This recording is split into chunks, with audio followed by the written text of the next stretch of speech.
नमस्ते दोस्तों।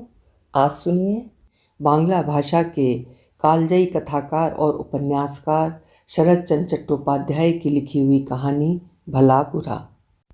शरत चंद्र चट्टोपाध्याय जी का साहित्य हिंदी पाठकों में भी अति लोकप्रिय है। प्रस्तुत है कहानी भला बुरा। अविनाश घोषाल कुछ वर्ष और नौकरी कर सकते थे, लेकिन संभव नहीं हुआ। खबर आई कि इस बार भी उन्हें धता बतलाकर कोई जूनियर मुंसिफ सब जज बन गया है। दूसरी बार की तरह इस बार भी अविनाश खामोश रहे। फर्क केवल इतना ही था कि इस बार उन्होंने डॉक्टर के सर्टिफिकेट के साथ जल्द से जल्द मौका लेने के लिए दरख्वास्त भेज दी। दरख्वास्त मंजूर होगी ही, इसमें उन्हें कोई शक नहीं था। अविनाश के काम करने की फुर्ती से सभी खुश थे। भद्र आचरण की प्रशंसा सभी करते हैं, फिर भी उनकी ये दुर्गति हुई। इसके पीछे के गुप्त इतिहास को बहुत कम लोग जानते हैं। उसे बतला दूं। उनकी नौकरी की शुरुआत में एक बार एक नौजवान आईसीएस जिले का जज होकर दफ्तर का इंस्पेक्शन करने आया। छोटी सी बात को लेकर दोनों में पहले मतभेद हुआ और बाद में इसी ने बड़े झगड़े का रूप ले लिया। लौटकर जज लगातार उसके काम के छिद्रान्वेषण में लगे रहे, लेकिन छिद्र कर पाना सहज नहीं था। जज साहब इससे तनिक प्रसन्न नहीं हुए। उनके फैसले को काट कर देखा कि हाई कोर्ट में वो नहीं टिकता, खुद ही अधिक शर्मिंदा होना पड़ता है।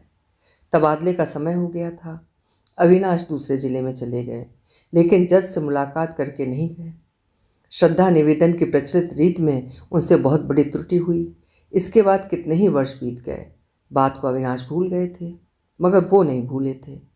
इसका प्रमाण मिला कुछ दिन पहले। वो नौजवान जज अब हाई कोर्ट में आए हैं, मुंसिफ वगैरह के विधाता बनकर। अविनाश सीनियर आदमी था, काम के लिए काफ़ी मशहूर था। उसकी उन्नति का पथ संपूर्ण रूप से बाधाहीन था। अचानक देखा गया कि उसकी जगह नीचे का आदमी सब जज हो गया और मामला यहीं समाप्त नहीं हुआ। एक एक करके और भी 3 व्यक्ति उसे पीछे छोड़कर आगे बढ़ गए। जो लोग नहीं जानते वे कहेंगे कि कहीं ऐसा भी होता है, ये तो सरकारी नौकरी है और उस पर इतनी बड़ी नौकरी है, ये क्या काजियों का ज़माना है। लेकिन अनुभवी कहेंगे उससे भी अधिक ज्यादतियाँ होती हैं। अतएव अविनाश मन ही मन समझ गया कि अब इससे छुटकारा नहीं। आत्मसम्मान और नौकरी, इन 2 नावों पर पैर नहीं रखा जा सकता। दोनों में से एक को चुनना होगा। उसी बात को इस बार उन्होंने पूरा किया। परिवार में अविनाश की भार्या आलोकलता, आईए फेल पुत्र हिमांशु और कन्या शाश्वती, यही 3 प्राणी। नौकर नौकरानियों की संख्या इतनी थी कि अनगिनत कहा जाए तो अतिशयोक्ति नहीं होगी। उस दिन अविनाश अदालत से प्रसन्न चित्त लौटे। यथा नियम कपड़े बदले, हाथ मुंह धो जलपान करने के लिए बैठते हुए बोले, जाने दो, इतने दिनों के बाद आज़ादी मिली छोटी बहू। सरकारी समाचार ना आने पर भी हाई कोर्ट के एक मित्र का तार मिला है कि मेरी जेल की मियाद समाप्त हो चली। अधिक देर करना ठीक नहीं होगा, विलम्ब नहीं होगा। इस बात को खुद ही जानता था। आलोक लता निकट ही एक कुर्सी पर बैठी सिलाई कर रही थी और कन्या शाश्वती पिता के बगल में बैठी उन्हें पंखा झल रही थी। सुनकर दोनों चौंक उठी। स्त्री ने प्रश्न किया, इसका मतलब? अविनाश ने कहा, संभवतः सुना होगा कि कोई गोविंद पद बाबू इस बार भी मुझे पीछे छोड़कर 6 महीने के लिए छोटे जज हो गए।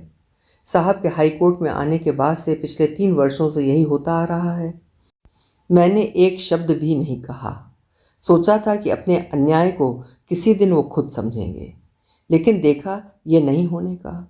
कम से कम उस आदमी के रहते तक तो नहीं। अविचार को इतने दिनों तक सहता रहा, लेकिन सहन करने से मनुष्यत्व नहीं रहेगा। कल शाम को सतराला के यहाँ घूमने जाकर आलोकलता इसी तरह की बात का आभास इशारे से सुनाई थी, लेकिन उसका मतलब समझ में नहीं आया था और इस समय भी नहीं समझ पाई। बोली, तदबीर तगादे के बगैर आज के ज़माने में कौन सी बात होती है? मनुष्यत्व कायम रखने के लिए क्या किया है, सुनूं तो जरा। अविनाश ने कहा, तदबीर तगादा नहीं किया जाता, मगर जो कर सकता था उसे जरूर ही किया है। आलोकलता पति के मुंह की ओर देखती रही। अभी तक तात्पर्य उनकी समझ में नहीं आया। वो डर गई और बोली, सुनूं भी, क्या किया है, बतलाओ भी तो सही। अविनाश ने कहा, वो है काम से इस्तीफा देना, और इस्तीफा भी दे दिया है। आलोकलता के हाथ से सिलाई का सामान जमीन पर गिर पड़ा। वजाहत की भांति कुछ देर तक खामोश रहकर बोली, ये क्या कह रहे हो? इतने प्राणियों को भूखा मारने का संकल्प लिया है क्या? काम छोड़ा तो तुम्हारी कसम खाकर कहती हूँ मैं उसी दिन आत्महत्या कर लूँगी। अविनाश चुप बैठे रहे, कोई जवाब नहीं दिया। दरख्वास्त अगर दे ही दी है तो वचन दो कि कल ही वापस लोगे। तो तुम चाहते हो कि मैं मर जाऊं? तुम तो जानती हो छोटी बहू कि मैं इसकी कामना नहीं करता। तुम पत्नी होकर अगर पति की मर्यादा को इस तरह समाप्त करती हो कि लोगों के सामने मस्तक ऊंचा करके खड़ा भी ना हो सकूं तो? बात अविनाश के मुंह में अचानक रुद्ध हो गई, पर खत्म नहीं हुई। आलोकलता ने कहा, तो क्या कहते हो?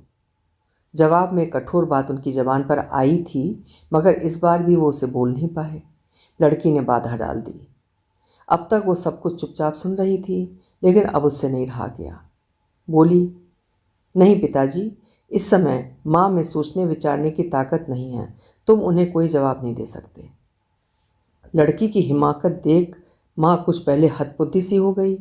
दूसरे पल बड़े जोरों की फटकार लगाकर बोल उठी, शाश्वती, जा यहाँ से, चली जा कहती हूँ।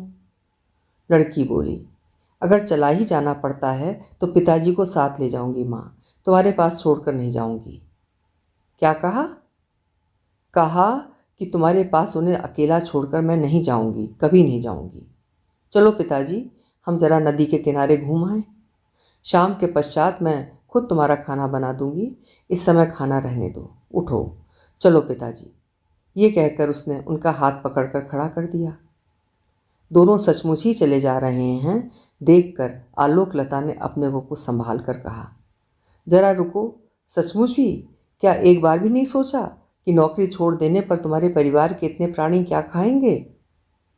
अविनाश ने जवाब देना चाहा, मगर इस बार भी लड़की ने रुकावट डाल दी। वो बोली, खाने की क्या सचमुच ही तुम्हें फिक्र हो गई है माँ? लेकिन रोना तो नहीं चाहिए। नौकरी छोड़ देने पर भी पिताजी को पेंशन मिलेगी, और वो भी 300 से कम क्या होगी। बगल वाले मकान के संजीव बाबू 60 रुपये तनख्वाह पाते हैं। खाने वाले उनके यहाँ भी 9-10 हैं। कितनी बार देख आई हैं, उनके यहाँ का खाना हमारे यहाँ से बुरा नहीं होता। उनका चल रहा है तो हम 3-4 जनों का खाना पहनना नहीं चलेगा? माँ के धीरज का बांध टूट गया। कटु व्यंग के स्वर में चिल्ला उठी, जा भाग जा मेरी नज़रों के सामने से। जब अपना परिवार बसाना तब गृहस्थी बना दिखाना। मेरी गृहस्थी में दखल दिया तो तुझे घर से निकाल बाहर खड़ा कर दूंगी। लड़की ने जरा हंसकर कहा, अच्छी बात है माँ, वही करो। पिताजी का हाथ पकड़कर मैं चली जाऊंगी। तुम और भैया पिताजी के पेंशन के सारे रुपए लेकर जो चाहे करो, हम कुछ भी नहीं कहेंगे। मैं लड़कियों के किसी स्कूल में नौकरी करके वृद्ध पिताजी का खर्च चला लूँगी। माँ आगे कुछ नहीं बोली। देखते देखते उनकी दोनों आंखों से आंसुओं की धारा बह चली। लड़की ने पिता का हाथ किंचित दबाकर कहा, चलो पिताजी चलें, सायं का समय हो जाएगा। अविनाश के पग बढ़ाते ही आलोकलता आंचल से आंखें पोंछकर रूंधे गले से बोली, जरा और रुको, ये तुम्हारी कैसी भीष्म प्रतिज्ञा है? क्या इसमें फेरबदल नहीं होने का? अविनाश ने गर्दन हिलाकर कहा, नहीं, ऐसा नहीं होने का। देखो, मैं तुम्हारी स्त्री हूँ, तुम्हारे दुख सुख की साथिन हूँ।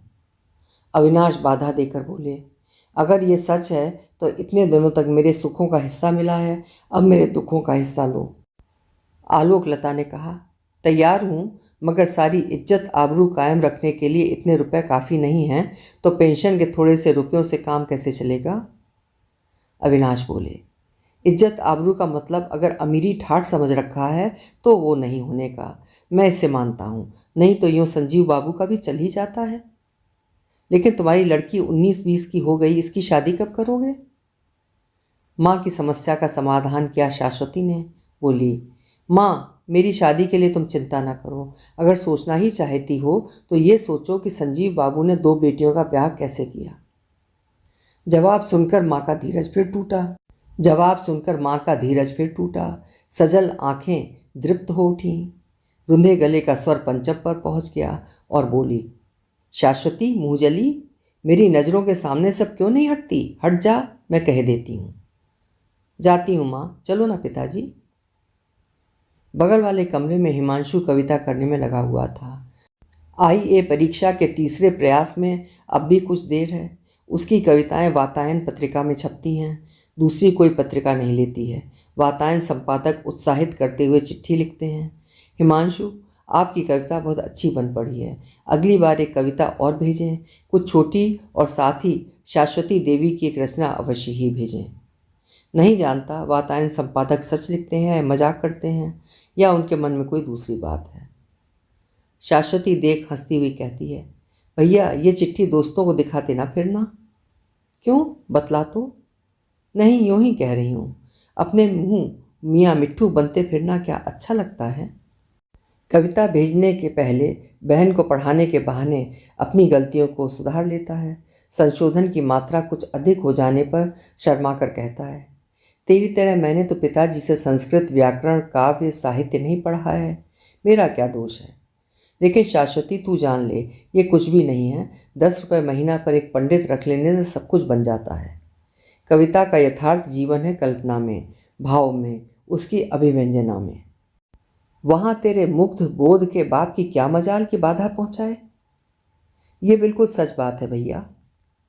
हिमांशु की कलम की नोक पर एक अच्छी तुक आ गई थी, लेकिन माँ की कठोर आवाज़ ने सब कुछ छितरा दिया। कलम रख बगल वाले दरवाजे को ठेल कर इस कमरे में पैर रखते माँ चिल्ला उठी, जानता है हिमांशु, हमारा कितना बड़ा सत्यानाश हो गया। उन्होंने नौकरी छोड़ दी, नहीं तो उनका मनुष्यत्व खत्म हो रहा था। जानता है क्यों? इसलिए कि उनकी जगह कोई दूसरा आदमी सब जज बन गया है, वे नहीं हो सके। मैं साफ कह देती हूँ, ये डाह के अलावा और कुछ भी नहीं है, केवल डाह। हिमांशु ने अचरज से आंखें फाड़ कर कहा, तुम ये क्या कह रही हो माँ, नौकरी छोड़ दी? What nonsense. अविनाश का मुंह पीला जर्द पड़ गया, दांतों तले होंठ चबाकर वो चुप खड़े रहे। आसन्न संध्या की मलिन छाया में उनका चेहरा अनोखा लग रहा था। शाश्वती पागलों की तरह चिल्ला उठी, ओफ, संसार में धृष्टता की कोई सीमा भी है। तुम चलो, जल्दी चलो, नहीं तो मैं सिर पीट कर मर जाऊंगी। कहकर अर्ध अचेत पिता को लेकर वो घर से बाहर चली गई। अभी आप सुन रहे थे शरद चंद्र चट्टोपाध्याय जी की लिखी हुई कहानी भला बुरा। स्वर दिया था मैंने, यानी सीमा सिंह। हिंदी का श्रेष्ठ साहित्य सुनते रहने के लिए मेरे चैनल को सब्सक्राइब करना ना भूलिएगा, लाइक करिएगा और शेयर भी करिएगा। Thank you.